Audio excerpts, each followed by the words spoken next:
Selamat siang Bapak Ibu Saudara-saudara kekasih dalam Tuhan. Puji syukur pada Tuhan di dalam kesempatan sore ini atau siang ini saya kembali memaparkan akan satu bagian video pastoral saya. Adapun nats firman Tuhan terambil dari kitab 1 Samuel pasal yang ke-18 ayat 6 dan 7. Demikian bunyi firman Tuhan. Tetapi pada waktu mereka pulang ketika Daud kembali sesudah mengalahkan orang Filistin itu, keluarlah orang-orang perempuan dari segala kota Israel menyongsong Raja Saul sambil menyanyi dan menari-nari dengan memukul rebana, dengan bersukaria dan dengan membunyikan gerincing. Dan perempuan yang menari-nari itu menyanyi berbalas-balasan, katanya, Saul mengalahkan beribu-ribu musuh, tetapi Daud berlaksa-laksa. Ya, Bapak Ibu, saudara-saudara kekasih dalam Tuhan, sulit kita percaya, namun ini suatu fakta nyata. Bagaimana sesuatu yang sulit untuk kita percayai berkenaan dengan hubungan baik, hubungan kasih sayang, hubungan begitu harmonis antara seorang raja yaitu Saul dengan bawahannya Daud.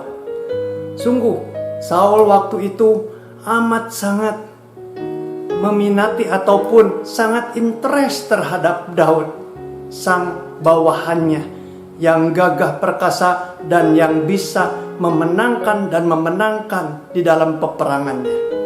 Sampai Saul itu melirik bahkan menatap siapakah gerangan anak muda ini, yaitu Daud. Sampai Saul ini sebagai seorang raja ingin cari tahu tentang siapakah gerangan Daud ini, keturunan siapa anak muda ini. Sangat terkesan, sangat interest Saul ini terhadap Daud.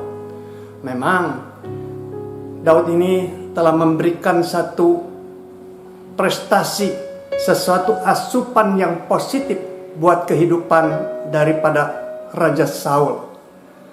Tidak berhenti sampai kesan yang mendalam yang Saul miliki kepada Daud.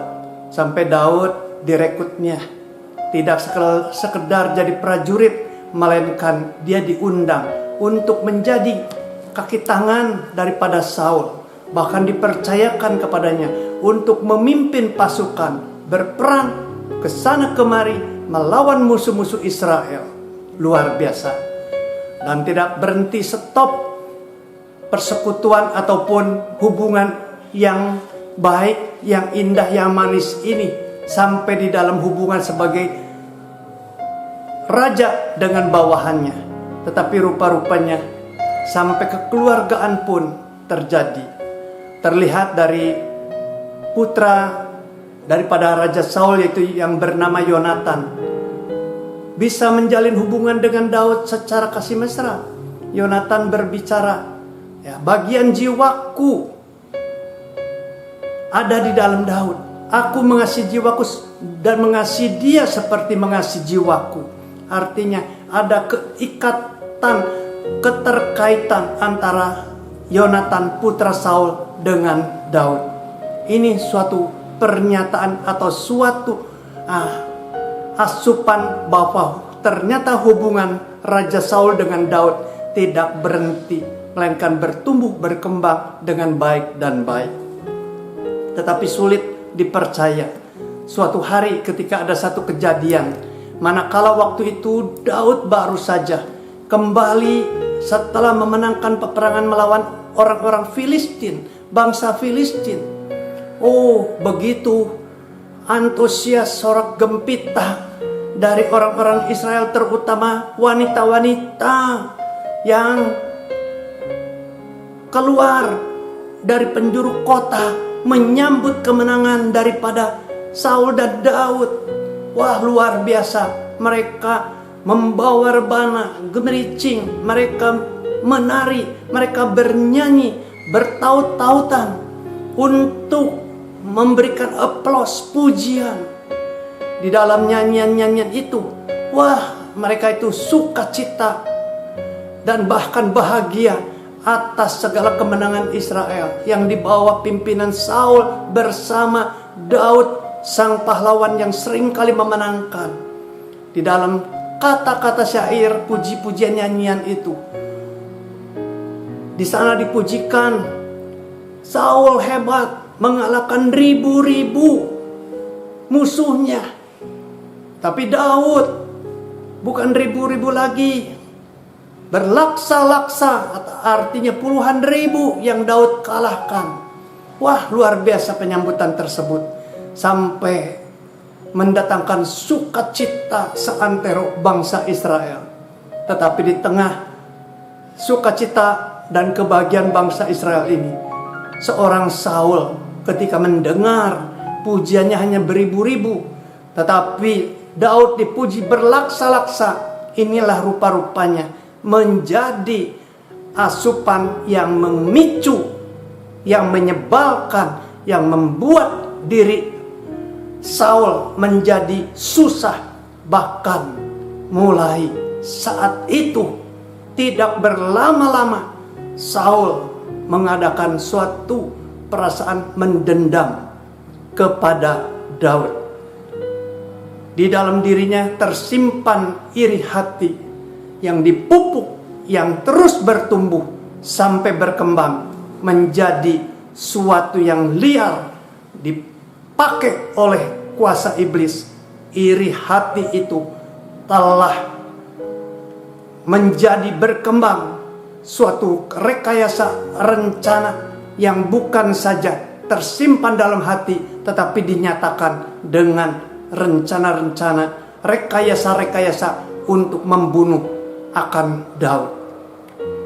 Di sini suatu berita betapa iri hati itu, ketika kita tidak bisa mengendalikan dan tidak bisa membendungnya, dipakai oleh kuasa iblis, sehingga manusia yang iri hati ini tidak stop hatinya hanya di luar saja mengiri, tetapi dinyatakan di dalam kesehariannya. Amat sangat luar biasa.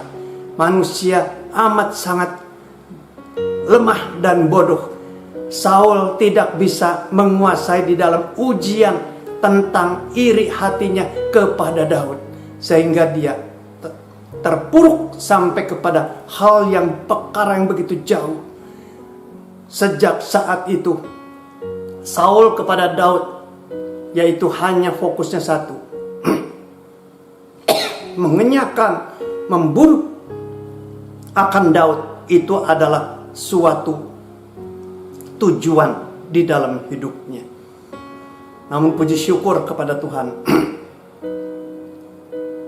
penyertaan Tuhan atas Daud lagi-lagi diberikannya suatu keberhasilan, lagi-lagi terhindar dari segala ancaman serangan jahat daripada Saul terhadap diri Daud. Daud pernah ditombak seraya. Saul itu mengatakan, biarlah Daud tertancap, tertombak, tergantung di dinding tembok, tapi Daud bisa mengelaknya. Daud menghindar dari Saul. Saul menguber, merencanakan sesuatu yang jahat, tetapi puji syukur pada Tuhan, putra daripada Saul pun, Yonatan, berpihak pada Daud untuk supaya Daud hati-hati dan menyingkir karena bapaknya yang iri hati, yang sudah dirasuki oleh iblis, semakin berani dan semakin jahat. Bapak, Ibu, saudara-saudara kekasih dalam Tuhan, ya, kita harus introspeksi diri. Jangan kita diamkan kalau ada iri hati. Kita berdoa kepada Tuhan, kendalikan hati kita. Jangan kita larut di dalam iri hati sampai akhirnya kita melakukan perbuatan-perbuatan yang tidak terpuji. Begitu banyak, ini suatu fakta realita. Ketika orang iri hati bisa muncul, menggosip orang lain, memfitnah orang lain, membunuh karakter kehidupan orang lain, merugikan orang lain, melukai orang lain, bahkan ada yang sampai karena iri membunuh orang lain.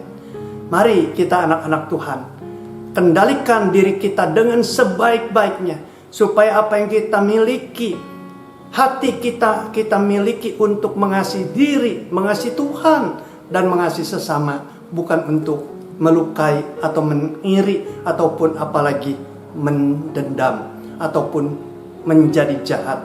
Jangan. Percayakan hidup kita, pakailah hati kita untuk hal-hal perkara yang indah, yang baik. Tuhan memberkati kita semua. Amin.